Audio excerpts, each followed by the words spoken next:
Good afternoon, parents and families. My name is Dr. Edward Zuniga. I'm your proud superintendent of the El Monte Union High School District. Thank you for joining us this afternoon for our parent forum to discuss the 2021 school year. We are excited that many of you have joined us, and we will do our best to answer your questions during this time.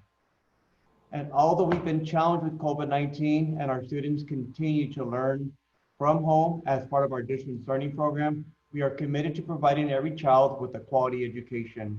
We understand that high school is already challenging enough for our students, and they'll need all the support that we can give them during this time. As parents, it's important that you are well informed about our district's plan during distance learning and how we can better support you as well as your child.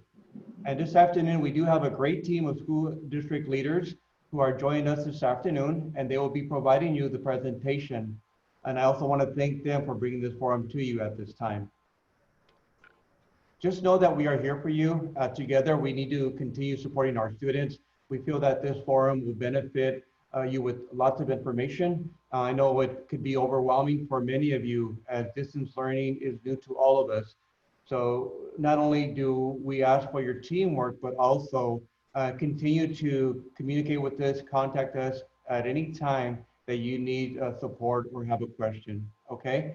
Also, during our presentation, I'd like to take this opportunity just to go over some procedures.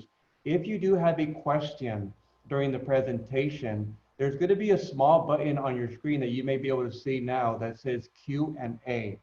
Under that Q&A, you can click that on and you could ask a question, and we'll be more than happy to review the questions at the end of the presentation. So we may not answer at that moment, but please, I would encourage you, if you do have a question, go ahead and do that at any moment that you'd like to do it, all right? If you are experiencing any trouble whatsoever during the presentation or during our forum program, you also can click on the chat, and you could contact one of us. Go ahead and drop in your concern or any issues you are experiencing, whether it's you're not able to hear or see the screen. Please let us know, and through the chat room we're going to be able to help you out. Okay, one of us will get back to you. So again, thank you for joining us. We're going to get started with our program. I first want to introduce one of our students. She is our student board member. And I'm very proud to introduce you to her. Her name is Ziglali Palacios, and she's going to talk a little about herself and how she's going to assist us today. So Ziglali, welcome, and thank you for joining us. Thank you, thank you. Hi, my name is Ziglali Palacios. I'm a junior at Rosemead High School. I'm also your student board member, like Dr. Zuniga mentioned. I'm going to be helping you guys with your screening your questions, making sure the ones that you're asking get answered.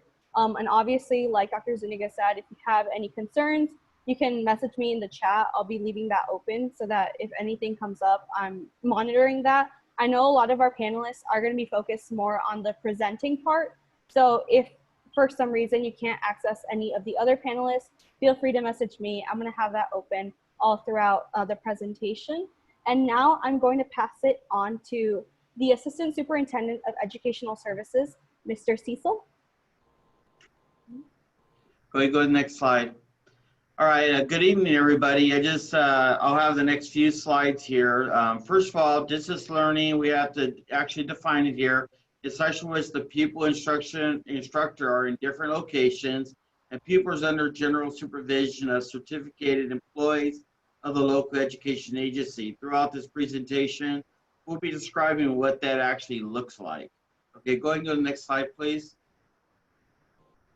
Okay, in SB 98, which came out this summer, is a couple of things, is that we would make sure that every student in our district had connectivity with the device and with the internet connection. The next slide you'll see is going to be presented by our Chief Technology Innovation Officer, Mr. Eric Stillman, and he'll be sharing that information, what that looks like. But just to let you know that he's done an incredible job with our one-to-one, which we kicked off beginning of last school year.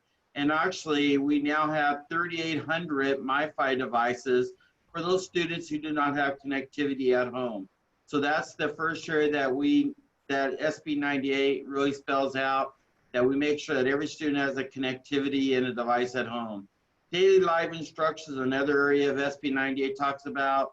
The whole intent was there is that The live instruction that a student gives with distance learning is comparable to an in-person instruction as much as possible. The next one is content substantiality equivalent to quality instruction and instructional challenge. So basically the substance, and our teachers have done a really good job. They've been through professional development. They're learning the new technology for a lot of them. They're enhancing their skills with technology to be able to drive that instruction. The next one, academic and other supports, including SPED, English learners, foster youth, and that's going to be shared. Another ASB 98 is to really give the support to our most at-risk students in our district. And we also have a plan for that. Also, student engagement opportunities. We have our clubs that are kicking up, doing it virtually, and that'll be shared later on. Parent family engagement, we're actually continuing that from last year, but it'll be a virtual engagement with parents. We also have the resource nutritional program continues on. The whole goal of 98 is to be as if we were in school, but to give the kids and the families the same experience and with distance learning. Go ahead and go to the next slide. This is Dr. Stillman. You'll be sharing this one. Go ahead. Good afternoon, parents. My name is Eric Steelman. I'm the Chief Technology and Innovation Officer. We're actually very excited to have a very special program here at El Monte Union. We've dubbed it our Access for All Learning Initiative.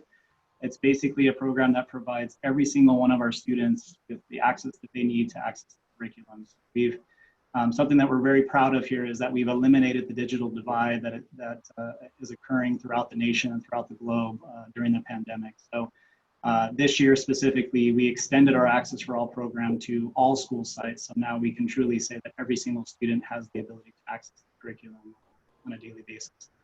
Like Mr. Cecil said, we also have, we're very privileged to be partnering with, it's a foundation that's brought to us by Sprint and now T-Mobile. It's called the Project 10 Million Foundation. And it provides our students roughly 2,000 devices on the annual. And so now we're up to 3,800 devices that we've allocated to students. So once again, in regards to device and connectivity, there is no issue for our students to access what we're providing for them. So if any of the students are having technological issues, we've provided a multitude of different information for them, as well as we put it on their home pages for their Chromebooks. But we have created a special page, emuhsd.org/tech-help. And what that page is that it's a series of group email accounts for each one of the sites, all of our site technicians, as well as our, police going by. All of our site technicians, as well as site support staff are there to answer the common questions that are coming in, and of course, to deal with any sort of repairs that come up along the way. So I'll turn it back over to Mr. Cecil. Okay, so I'm going to talk about the formation of this, how we worked on our bill schedule and our daily live instruction, what it's going to look like. Over the summer, we had a task force that was, it included over 80 members. It included, teaching staff, administrators, community members, parents, students. We really felt that going to a 9-week and 9-week schedule where we'd have our periods 1 through 3 for the first 9 weeks at 80 minutes each period, and then another 9 weeks for the period 4th, 5th, and 6th period was a lot better of a program than having 1 through 6 every day where students had to log on to 6 different classes. As it is, it's a really struggle for students to really, and staff, to cover, the 6 classes. We saw that in the springtime. So we really went to the 3-period session. The other reason we really originally did that also is, say during fall 2, the second 8 weeks of the fall 2 semester, we get the green light coming back, probably on a hybrid model. That means you split the class in half. That means half the class would come in on, well, Monday would be a professional development, students learn at home. Tuesday, you would have half first, second, and third period class on campus. On Wednesday, the other half would be on campus. Thursday, the the half the class on Friday. So you're splitting the class in half. You're on campus 2 days a week. And the reason we did that because our class are averaging 25 students per class. The highest is 33, except for performing arts and PE and AVID classes. The rest of the classes, the max, we max them out as 33. They have to average 31. And also, when you look at it, it's really the average in the district right now in all the departments is 25, except for performing arts and PE because the band and athletics and the PE classes. But if we were to be able to come back and it was saying that you still need to have 6 feet apart, we're going to be able to do that by having, half the class on Tuesday, the half on Wednesday, the first on, and then Tuesday and Friday again.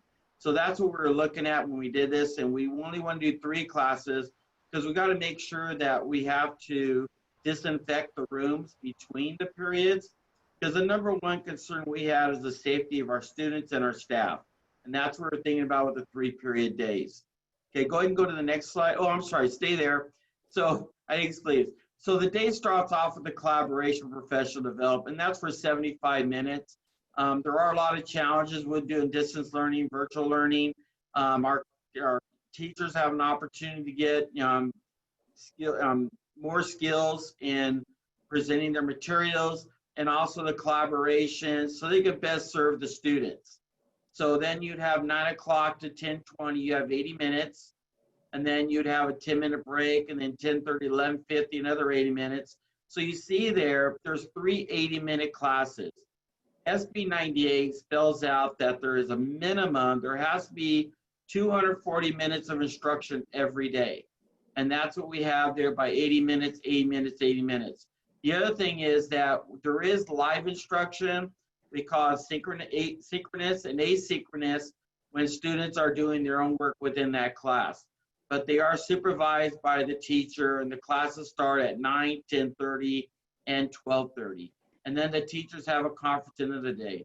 We built that in also because later on you'll hear about a little bit about the our tutoring we're going to be offering before 9 o'clock and after 1:50 in the afternoon.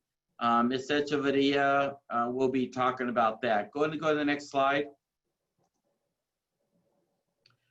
All right, this is a typical schedule, what you would see. This student, and I did this so you kind of understand our rationale why we're doing what we're doing. This would be a student on a 6-period day. So their first period on a traditional schedule might be biology accelerated. And then they'll have, after the next class, we'll have English accelerated. And then they'll have lunch and they'll have Spanish 2XP. So that's for the first 9 weeks. And you'll see that it's 9 weeks and 8 weeks because first week we knew we needed to get our, social emotional, checking in with the students, getting everybody on the same page. And so it's really an 8-week and 8-week semester in the end, but it's a 9 and 8 weeks, what shows up on the system. Okay, so then you have, after Spanish 2XP, then you have the fall 2, which is basically 4th, 5th, and 6th period. So a student during regular traditional 4th period may have integrated math 1P, then they'll have senior band, then they'll have PE. This is a schedule of one student. Your student will have a different schedule, but that's how you come up with fall 1 and fall 2, a 6-period day. And you'll see that they get the same amount of credit. So a student who takes biology 1 accelerated after 9 weeks, if they get a D through an A, they get that grade. And by the way, we're back to our grading system. So there are grades. There's no credit for the fall semester. That was only for the spring and the summer. Now they are graded, and the grades are weighted, and so you have that also. So again, you have 15 credits they would earn during fall 1 and 15 credits during fall 2. And that's kind of a picture visualization of what our schedule looks like from now until December 17th. Go to the next slide. Okay, this is a picture of our calendar. So you'll see on the 18th is yellow. The blue is fall 1, the green is fall 2. All right, and you'll see where the holidays are. They're kind of in the kind of a peach color. So then you'll see the yellow as the 18th. That's fall 1, where the progress report, and then the final or the fall 1 closes on October 16th. Then fall 2 starts on October 19th. The progress report grades will be closing on November 20th. And then the final exam, the last day of the fall semester, will be December 17th. So you can see that schedule there, what it looks like. Okay, go to the next slide. Okay, so instructional calendar looks like this. The first, again, to recap everything, you have August 18th to August 16th, October 16th. It's 9 weeks. The first week is really orientation activities, progress report on week 5, report card on week 9. The second one starts on October 19th to December 17th. It's 8 weeks. Week 5 progress report. Week 8 is the report card when it's due. Go ahead. We will continue to follow guidance from the state and the LA, Los Angeles County Department of Health on September 25th to recommendation. And we're following the health department, what they recommend moving forward to fall 2. We're going to continue with online, or we're going to come back with a hybrid model. But we're following the recommendations of LA County Department of Health. Go ahead and go to the next slide. Okay, so the next slide is going to be, let's see. It's me. That's you. Go ahead. This is Mr. Leonard Martinez. He's our Director of Special Education. Go ahead, Leonard. Good afternoon, everyone. In order to deliver quality content that is rigorous, teachers will be utilizing the following resources, amongst which are Google Classroom, the Google Suite, Google Meet or Zoom, and Nearpod. In addition, there's opportunities for them to daily participate and collaborate and attend professional development in order to assist them in providing quality lesson planning through distance learning. Next slide, please.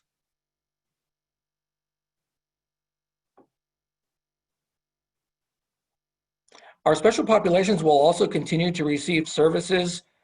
Special education IAP meetings will continue to be held virtually or via phone as they were at the end of last semester. English language learners will have access to Rosetta Stone for practice outside of the school day, as well as receive daily ELD support. For our students in foster youth, there will be some mentoring and support services as needed, including tutoring that's specially accessible by those students.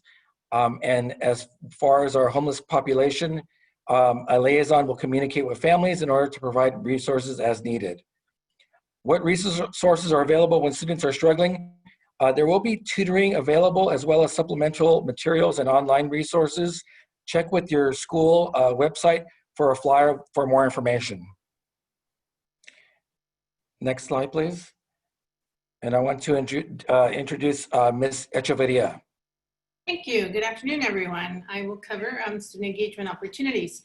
So I know it's a little difficult to implement physical activity right now with everything going on with the pandemic, but we are following guidelines from health officials and the LA County Department of Education, Department of Health. As far as clubs, we are going to move forward with offering clubs and club activities, so students will have the opportunity to join clubs. The difference is while we're in distance learning, they will be looking or being involved through virtual events. The Club Rush will continue to take place at every school, so we encourage you to log on to the school's website so that you can see when that will take place. And just continue to look for updates primarily for clubs through the school site websites and social media.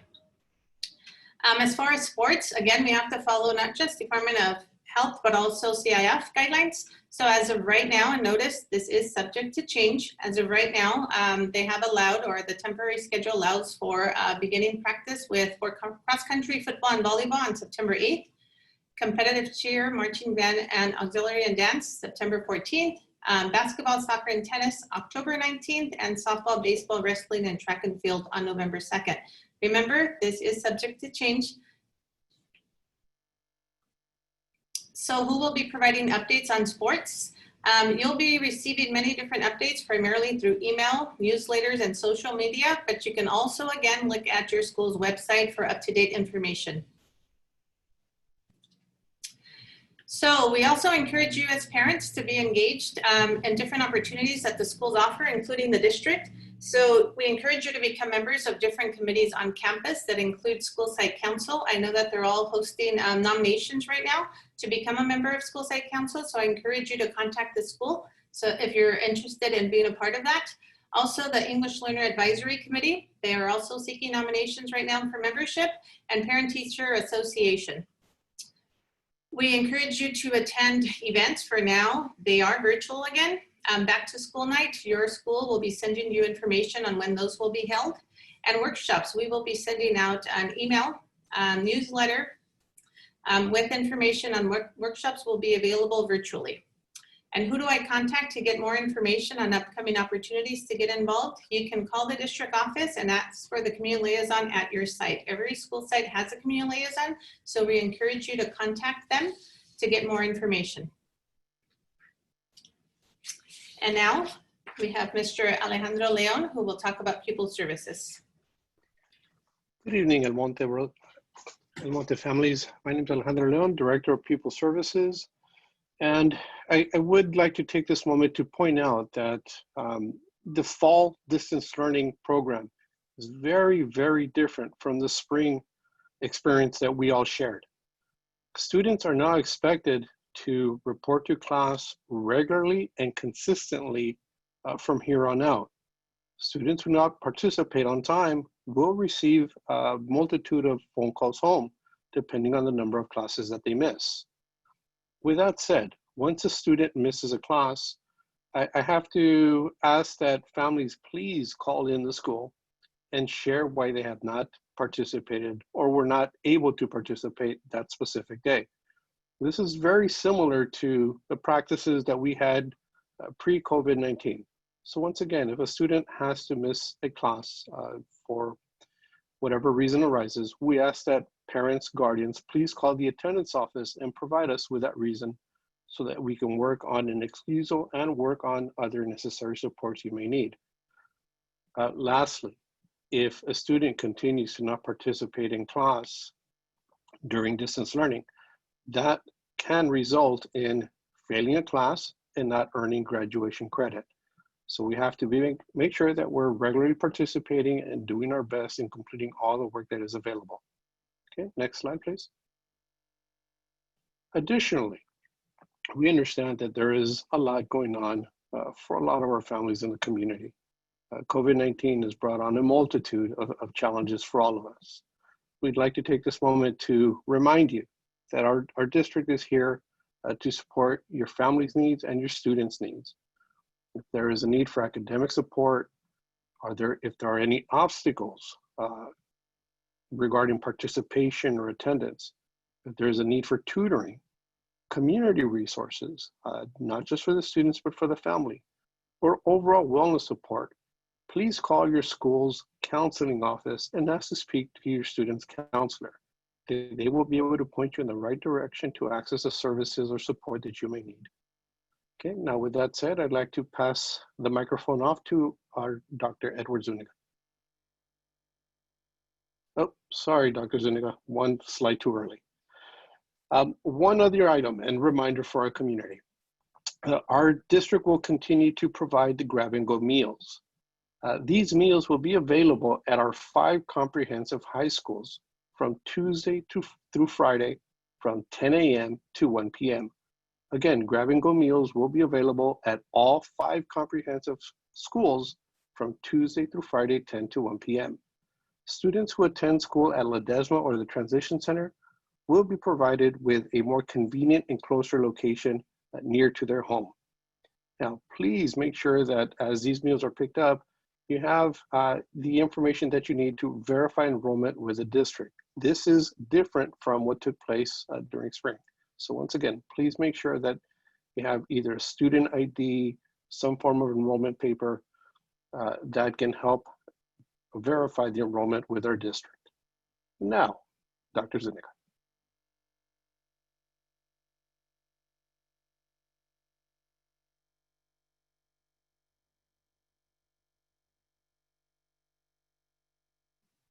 Unmute.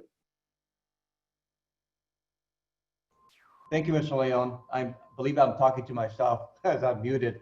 I do want to thank our panel here for the information. This is information that's pertinent to our district. A lot of you have kids that are in the elementary school district, and I think you have been asking some questions maybe about elementary school district. It's important to know that the El Monte Union High School District covers grades 9 through 12th grade. Therefore, you will only see information that pertains to high school students. We would gladly support you in getting a connection to one of your needs for the elementary school district. If you do have that need, just let us know. We know our colleagues in the elementary school districts, including El Monte City School District, Mount View School District, and Valle Lindo School District, and also Rosemead School District. So we work with them collaboratively, but we do have different services and also service different students. They have kindergarten through or pre-K through 8th grade, and the high school district covers 9th grade to 12th grade as well. So what we're gonna do at this time, we're gonna allow the opportunity to answer the questions that were asked during the presentation with the support of Diglali Palacios, our student board member here, and myself. We will ask the questions. Some of the questions are duplicated, so we're going to try to summarize the question in general, as there's a lot of topics that are similar, okay? So Diglali, do you want to start off with the first question? And then I also recommend that we look at the chat, because there's some good questions on there too that maybe we can help our parents. Yeah, that's really fine.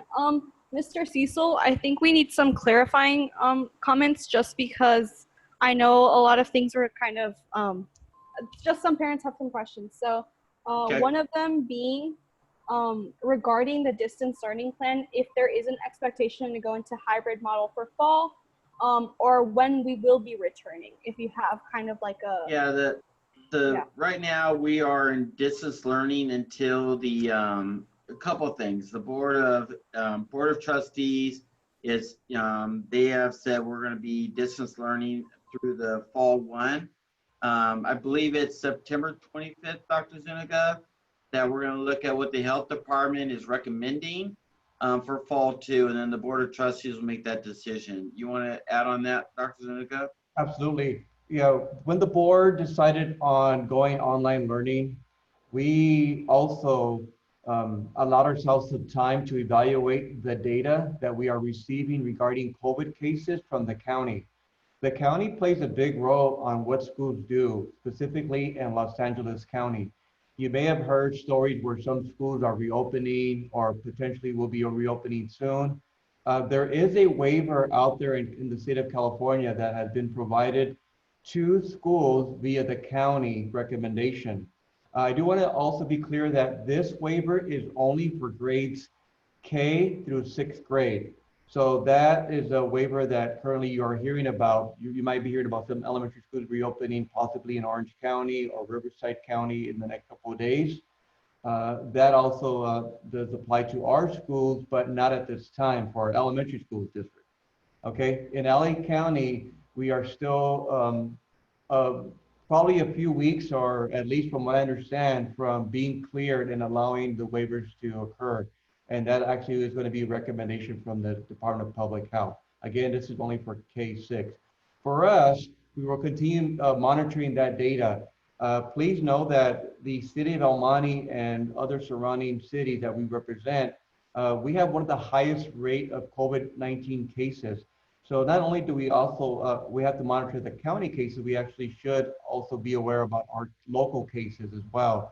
The safety and health of our students and our staff is the utmost important to all of us. And we want to be sure that before we do have kids and staff return back in entire or as a whole, as a collective group, that we are, that there's a recommendation, number one, from the county, that our school board of trustees is informed with data that is relevant to the cases, not only in the county, but locally, So we can make a sound decision on whether we are going to recommend the hybrid transition, which would be after October 16th. That's when this term one ends. So we are firm in keeping distance learning to at least October 16th. If the data improves and the county is making recommendations for high schools and all schools to reopen under the health guidelines that we have to continue keeping, as far as the sanitation of classrooms, the supplies of PPE, which is personal protective equipment for our students, as well as staff, and all the other recommendations that we have to adhere to, then we will go ahead and transition to the hybrid model, allowing students to return to school on a limited basis. That means they will be only coming to school 2 days a week under the hybrid model. So it's very important that we track that data. So on or before September 25th, we will notify you, our students, and our entire community whether we will continue on distance learning or we will go to hybrid, transition to hybrid for the term 2 semester. That means for the rest of the semester, which includes period 4, period 5, and period 6, all the way through December, I'm going to say 17th or so, from what I recall in the calendar. Okay, so I hopefully that answered your question, but again, sometimes it's not our decision to make. It'll be either the recommendation coming from the County of Los Angeles, Department of Public Health, in guidance from the state as well. So we're hopeful. Our kids miss us. We miss our kids. We want everyone to return, but under the safest conditions possible. The one I'd like to add to what Dr. Zuniga said, the other thing we were doing when we did the planning for our schedule right now is that we have 3 periods. That would allow us, if we went back to a hybrid model, we would be able to social distance in the classroom, because then right now with an average class size of 25, we feel it's important to keep the numbers in a classroom down to about 12 to 16 kids max. And also be able to clean between classes, which we'd be able to do better on a 3-period day rather than a 5 or 6 period day. So those are a couple of the reasons why we did the 3 periods, 3 periods. Okay. Okay, thank you, Mr. Cecil. Thank you. There's lots of questions on distance learning. There was one pertaining to just one of the schools, so I think it speaks for ourselves. Will teachers conduct a class from the school classroom or from their homes? Currently, the teachers and the district worked out an agreement that the teachers would be provided an option for them to either remain at home and teach from home if they have the equipment, the tools necessary, including internet, including the technology that's required for distance learning, and any other resources that they should have in order for us to instruct our students. If they choose to come to campus, then they will be allowed to come to campus under some conditions, that they adhere to the safety procedures that we have on campus when they enter. They notify us that they are coming to campus. So therefore we keep track and data of which classrooms need to be sanitized at the end of the day if they're being utilized by the classroom teacher. The teacher also has to remain in isolation in that classroom, therefore allowing us to go in there and clean at the end of the day, so that way nobody else enters those classrooms. So we have a strict procedure on what happens with teachers if they choose to do that. But at this time, they have the option to be here on campus with us or be at home instructing our students. As long as the schedule is followed, that every classroom starts at a certain time. We do not have the flexibility of having different start time periods, whether teachers want to start in the afternoon. We have a strict schedule about what time our students start school. That starts at 9 o'clock. That goes for all schools, regardless of what type of schedule they've had before while they were on campus. We all have the same schedule, the same time, and we have to ensure that our students are at least in tune for 240 minutes each day by law. That is the new law that we refer to as Senate Bill 98, that we allow for 250 of instructional minutes. Okay. Eddie, really quick, Dr. Zuniga, really quick. I also noticed there was a question there, and I can answer this real quick. if you have a, if your child has a sibling in the feeder schools, and we do go back to hybrid, and they have a schedule of they go to school Tuesday and Wednesday or Thursday and Friday, we'll absolutely accommodate you guys to have the kids in school the same day, if that's what you wish. We'll accommodate that. Bilal, you want to pick the next one? Yeah. Yeah, I just wanted to do a follow-up question to what you guys were just discussing. Okay. A lot of parents are asking, if schools switch to hybrid model, will parents be given a choice to choose hybrid model or distance learning only? That's an excellent question. It is our intention to offer that to our parents and families, as we know that families have different feelings about what's happening during our existing conditions with COVID-19. We want to be as flexible as possible and provide different options. We do have also an online program that's full-time, and we will be discussing more options as far as that being one option to go through our OPL program, which is really our personal learning through online. We will continue doing the two formats, but again, we would have to handle that case by case upon request by the parents. Our goal is to provide an opportunity for kids to return, but we also understand the sensitivity behind it, and that we are prepared to provide options for our parents. Mr. Leon, I know you want a point of correction, so feel free to unmute yourself. Okay, sorry. Thank you very much. Earlier when I presented the grab-and-go meals, I misspoke in saying that meals were available Tuesday through Friday. I need to correct that meals are available twice a week, Tuesdays and Friday. So once again, grab-and-go meals are available Tuesdays and Fridays. Okay, thank you. Yes, thank you. Mr. Steelman, I know we're getting a lot of questions about how to get access to a Mifi. So if you just want to explain the process on school sites, that would be great. Yeah, absolutely. So on our Access for All website, it's emuhsd.org/access for all. We have the links for all of the form requirements. The one that you're speaking of is in regards to the Project 10 million application. So that website link is there. It contains all of the requirements for the program. It has a whole bunch of best practices, as well as some documents that you can download to help ensure that the connectivity is the strongest. But the main requirement is that there is a form that has to be filled out using the students' login information, just like they did in order to get their Chromebook. Once they fill that out, all of our site technicians are monitoring the responses on that form, and they'll go ahead and assign the device to the student. So it typically is about 1 business day turnaround time. It's been a little bit slower than that leading up until this week, just because we've been getting inundated by a lot of different questions and concerns and many things coming our way in regards to this learning. As you can imagine, our department has been very busy. But yeah, all of the information that you need, the one form, and then you can pick up that device at the school site. There'll be an email that is sent out to the student, letting them know when it's ready for pickup.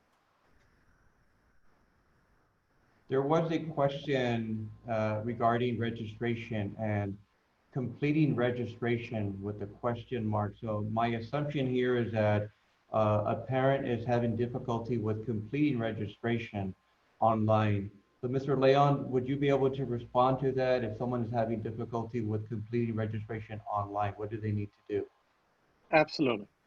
If any families are experiencing difficulty with either a new student enrollment or a data validation, please go ahead and contact the high school's counseling department or any administrator there for support. And we apologize for any difficulties you may be having, but any support that's needed, please call the high school itself and speak to any administrator or anyone in the counseling department for help with that. Thank you. Dilali, you want to have another question asked or here, take another question? Yes. The next question is, who would we contact for freshman football sign up or any sports? Their son signed the form during 8th grade registration. Is he on the list, and will he be contacted, and how will he be contacted? I'll direct that question to Mr. Martinez because I know you did the slides on sports. Oh, I think I'm going to defer that answer to someone else. Is there anyone else who's better equipped to answer that question? I'm more than happy to answer that question, Mr. Leon. But I thank you for volunteering to cover that on that slide 1. Mr. Martinez is our Director of Special Education.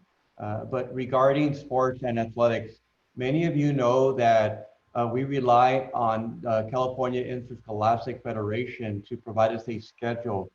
The fall schedule, which includes football, includes volleyball, includes cross country. I believe I'm covering most of the sports there. Oh, and tennis, that has been delayed to start in December. So we've been very cautious of what we're going to do with students with regards to starting up, practicing, and the traditional stuff that we used to do as far as team practices. That currently is not allowed in our school and in our school district or our county.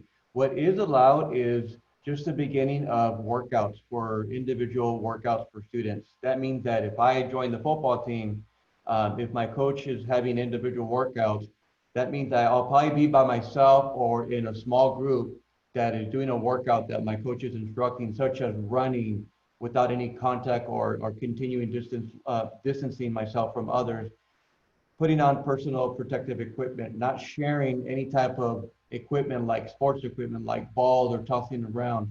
So it's very strict right now about what we can do.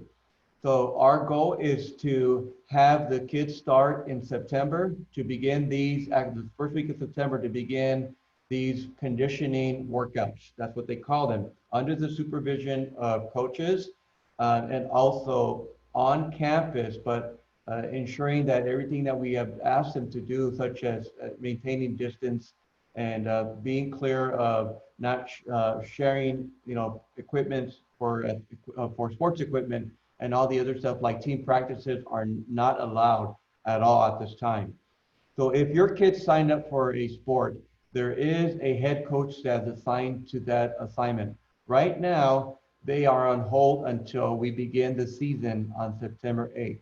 Or what they can do though is they are able to communicate with their coaches, or their coaches also able to send out information about when the schedule will start, when actual practices will begin, most likely not until later this fall or December.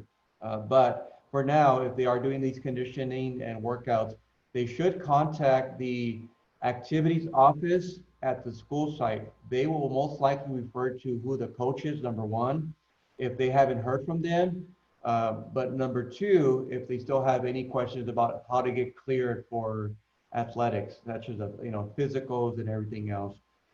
There's a lot of forms that we are trying to create virtually. So also anything related to athletic packages that need to complete should be done virtually too, because we're trying to eliminate any of the paperwork handling at this point. All right. So to wrap up, again, if you have not heard from the coach or from anyone from the school site that is coaching, please contact the activities office at your school, and they will most likely direct you to the actual coach or give you a contact information about who to contact. If not, the coach will most likely have a time when he's going to contact or she's going to contact everyone as a team pretty soon. Thank you. Mr. Steelman, can you please go to the slide with the community liaison number? I know some parents wanted to record that, so if you could just please go back to that slide, that would be great. Mr. Martinez, we got some questions about the special needs kids. Some of them being, how can or what is the plan to help children on IEP? Special needs kids cannot stay on Zoom for too long, depends on their mood. So do you have any plans, such as at the community place or small group teachings, to help them deal with this distance learning? Thank you. As of right now, again, all of our guidance is coming from the Department of Public Health, and so we're not having any in-person instruction at this moment in time. We do realize that it's difficult for some of our students to participate in the Google Meet classrooms. Those are an option to receive education. In addition, for our student with special needs, depending on the student's individual needs, there are options to have the teacher or the paraeducator support the parent and student via phone, via email, via printout copies. We are continuing to provide related services. If your children receive speech services, for example, or occupational services, those services continue to be provided, again, via video conference or telephone or email. So we're trying to implement services as per IEPs as best we can due to distance learning. But most of it is guided, just like the general education students, by the Department of Public Health. So until we get notification from that entity that we can resume in-person instruction, unfortunately, there are no current plans to do one-on-one or small group in person at this time. Thank you. Mr. Leon, for the pickup meals, can we go to any school to pick up the meals as long as we have an ID, or do we have to go to our designated school sites? It is highly encouraged that a family go to their assigned school site, but we understand that families need flexibility at times. So when you're not able to go to your assigned school site, you can go to any other school site. But please make sure you have the forms of ID that we had mentioned before, the ability to prove enrollment. And yes, we can accommodate that. One of the things that I do want to be clear about, and this may help parents too, in the summer and in the spring, you were able to go anywhere at any school site to pick up lunch, as long as the child was, between the ages of even, little ones, and all the way till the 18 years old. So it didn't matter whether you went to the high school or elementary school. This time around, we're no longer able to do that. We have to follow the guidelines from the federal government, from USDA, that will set that tone for the fall, which we already started. Therefore, we are encouraging, as Mr. Leon said, to come to one of our high schools. If you can't make it to your local high school, your home high school, go to one of our other high schools, whether it's in Montes, South El Monte, Arroyo, Rosemead, and also Mountain View. Our comprehensive high schools are open for distribution. And as we mentioned, on those 2 days, and keep in mind that those 2 days are to cover several days. So when you show up, you're going to get not only one set of meal or for the day, but you're going to get multiple sets for each child. So that way they have the meal for the next couple of days too. Okay, hopefully that is helpful for all. We just want to remind everyone that we're not able to have that flexibility any longer to go to any of the elementary schools as we used to. Now we would have to have our high school students go to the high school campuses. We're also working on delivery for some students that are facing issues with coming onto campus or during the school day. We are not there yet, but we are exploring ways to transport meals and deliver them home. And more information to come, and I'm hoping that we can make that possible soon. Dr. Zuniga, if I can also add on to that, I know it is a requirement now that the students have to provide their student ID or they have to know their student ID in order to punch it into the screen to get the food. So we did make a change in the student portal. All the students are aware of the portal. They use it significantly. There is a digital ID now that they can bring up on their screen. And they can take a quick screenshot of that or print it out so that they have that when they're going to the school. Right. We're also allowing the parents to bring the ID as well. The child does not have to be present. We're most likely going to send another survey because we also want to know whether the time period that we're opening up for the meal distribution between 10 a.m. and 1 p.m. is working for you as parents. We understand that students are learning and they're consumed with class. So we obviously know that the 40 minutes that they do have for lunch may be difficult for them to pick up their lunch and return back home. So we want to hear from parents if that's something that we need to revisit, perhaps moving it up to the afternoon, later afternoon, or early in the morning. So we're going to monitor for a couple more days to see how the percentage is, but we encourage all of you, if you are in need of meals, lunch, breakfast, please feel free to come down and see us. Happy to provide that service to you. Thank you. Mr. Leon, do you know if students need to do community service and detention? Okay, thank you. As many parents may be aware, there have been times where students have been issued detentions, Saturday schools for a multitude of different reasons in the past. Yes, those balances are still in our SIS system. We are aware that students don't have the usual opportunities to clear a detention, to clear a Saturday school. We are in discussions with the school sites to develop a plan to help them address those needs. We can assure you at this point that students will have opportunities to address those outstanding balances in a way that is healthy and safe for all, and expect an announcement in the near future. Thank you. Mr. Cecil, I had some questions about how parents will be informed if their child is not going into class. I don't know if you want to talk a little bit about the Google Classroom present button that allows for parents to get calls if their child does not turn that in. Mr. Leon will answer that question, Pupil Okay. Services. Mr. Leon? Yes, thank you both. Our current system is designed to help capture student participation early in the session. What that means is that within the first 20 minutes, we're looking to have students interact with the school by completing an assignment. And if that assignment is not completed within the first 20 minutes of class, then a call will go out to inform families that a class is taking place and they still have a small amount of time to get back in there and participate for that period that day. We repeat that for every class. So again, there's a possibility of 3 classes, so 3 calls in that day. In the evening, we send out one final call because students still have up to 5 p.m. to go ahead and participate to avoid that final call. So our intervention system right now is highly based on a number of calls to the home, in addition to live in-person phone calls from our attendance offices. Students do have up until midnight to complete that participation question.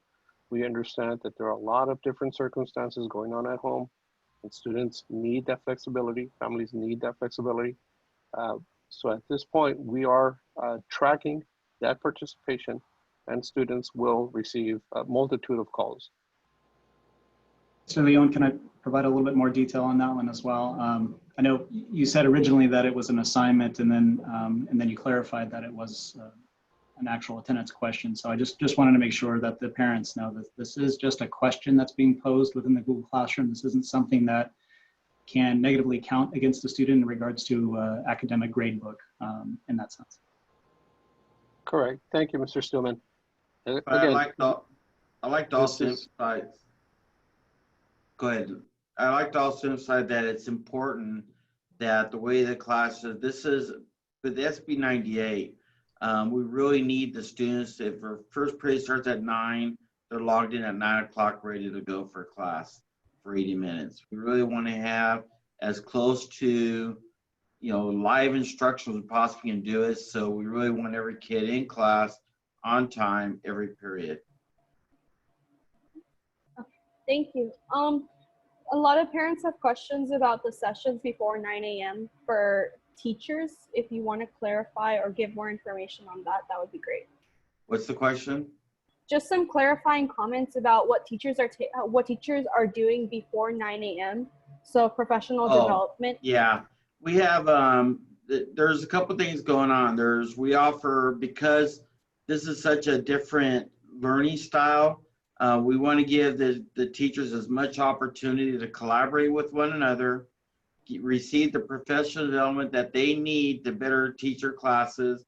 We have a couple new softwares like Nearpod. We have a new English curriculum that we're really pushing out, and we want to be able to support our staff and give them opportunity to plan using these new tools. So that's why we have that 75 minutes every day before 9 to be able to provide those opportunities to collaborate.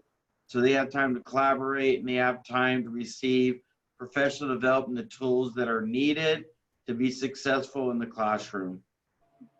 Okay, and also I saw one that a parent was concerned that their students didn't have the proper supplies at home. Please call your school side if that is the case, so we're able to provide the tools that the students need at home. I don't know what tools the parent was talking about, but we want to make sure that we provide the necessary tools for our students to be successful at home, just like in school. I also have another question for you, Mr. Cecil. Problems with the internet, will these things be taken into consideration during class for your students? Well, we're going to have, like, I know Zoom, I know Mr. Stillman could probably answer these questions with technology. Like, we found out that Zoom was down throughout the country today.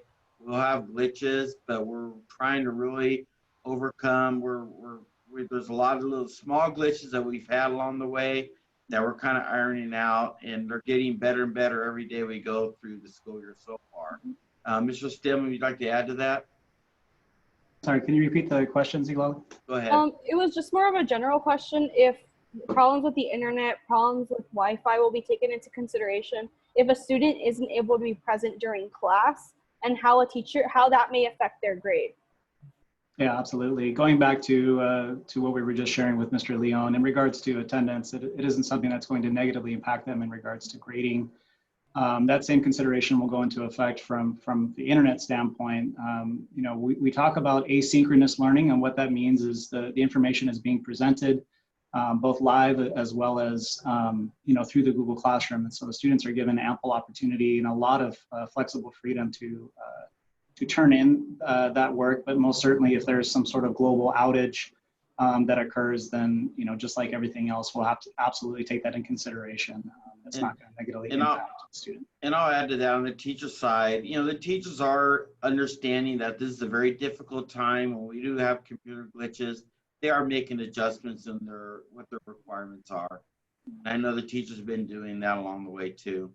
Yeah, the one thing that I do want to add to it is that we had the option to choose which format to go with, either Google Meet or Zoom, and it's a decision that many districts are having to make. And the reason why we opted to go with Google is, one, we're so accustomed to the Google ecosystem, but two, they have 99.99% reliability for uptime. And so, you know, we heard all over the news today of Zoom outages, and that's not to say that it can't happen on the Google side, but Google takes a lot of pride in making sure that, you know, our systems are readily available to us.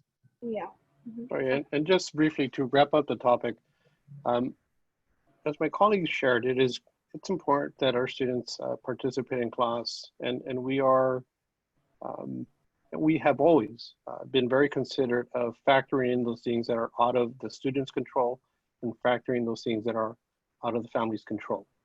With that said, if a student does have to be out or need to be out for any specific reason, it is critically important that families call the school, notify the attendance office, because it is possible to excuse a participation or not have a participation excused. Those are still applicable laws that are in place now. And having an excused absence does provide a student with rights to make up work. So again, super important that families call the attendance office and share the reason for the non-participation to see if we can excuse it or not. Thank you. To request tutoring assistance, do we have to go through email counselor or teacher? Mr. Cecil, do you have any comments on that? Ms. Echeverria is planning our tutoring. Ms. Echeverria, would you like to share your thoughts on that question? We're actually going to have flyers available where kids can actually access the link on how to log on to tutoring, but they can actually contact either the counselor or the teacher if they are in need of tutoring. But each school will have their flyer and it'll be promoted. The parents will get a copy in the mail newsletter identifying the links for each school. Thank you. Mr. Cecil, is there an expectation for the video camera to be on while class is in session? Well, teachers can ask, but the students can choose to use the audio only, okay? Mm-hmm. No, their teachers can ask, but yeah, again, that was answered in one of the questions, okay? Mm-hmm. Yeah, they can use audio and they're not forced to use video. I think, Mr. Stillman? no, I was just going to say, I think there was a typo on this particular slide. It should say, but students can choose to use the video instead of the audio. Mm-hmm. Yeah. Okay, Thank you. That is all for now. If you feel like your question wasn't answered, I did save them up and I did screen through them. The most common ones were asked. So if you do have any further questions, I recommend that you contact your school site. But as of the Q&A, I've looked through all of them, and as of the chat as well. So thank you. Yeah, I'd like to just say that if you have any questions, please contact the schools, and or you have concerns, or you have needs that you guys have. We want to make sure we meet the needs of our families and our students. We need to know about the problems and issues you're having so we can help solve those problems and needs that you have. The one thing I also want to add is that the recording that we are having, actually this whole session is being recorded, the Spanish session will be recorded, and then all of the slide decks that we went through the entire presentation will be made available following today.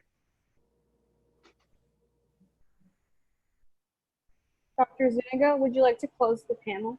Yeah, thank you, Zilali. Yes. A couple of thoughts here. I want to be clear. I know there was maybe some further clarification required about one of the primary questions that we're getting asked a lot is when and if we do return to campus, will parents have an option to have their child remain at home and continue what we call now distance learning or some type of learning from home? The answer is yes. And we want to be sure that we continue providing the same education as if the child was coming onto campus. So we are continuing to work with our teachers about how to streamline. If I'm a kid that is going to stay home, how does that work when I'm learning alongside my other peers that might be on campus? So there will be a process, including our hybrid, how that's going to look like. So if my cohort's on campus, but I'm not on campus, that means that I'm going to be learning alongside my peers that are in the classroom. And that's the intention, is to continue that. But we do have other programs, as I mentioned to you, such as our OPL. This is an online personal learning program that we have kids, throughout the past year that we've had this program. And that's just a whole different option for kids that are just 100%, no matter what, doing that online program through credit recovery, that they're trying to catch up on credits, et cetera.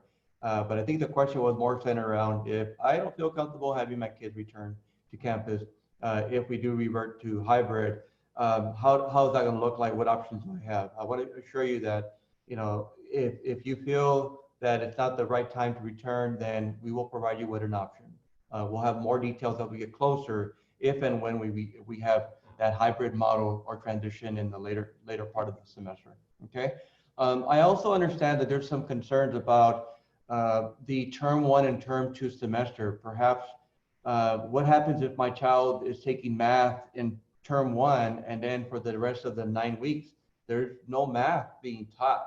And when they return back to campus in the second semester, what happens to the retention? We understand that this schedule is challenging for a lot of us, and including our students.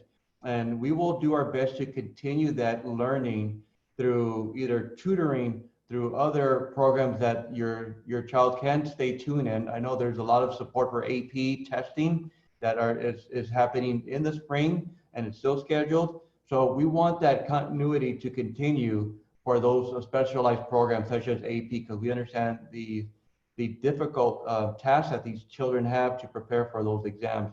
So we will ensure that your child is supported if they're in specialized programs.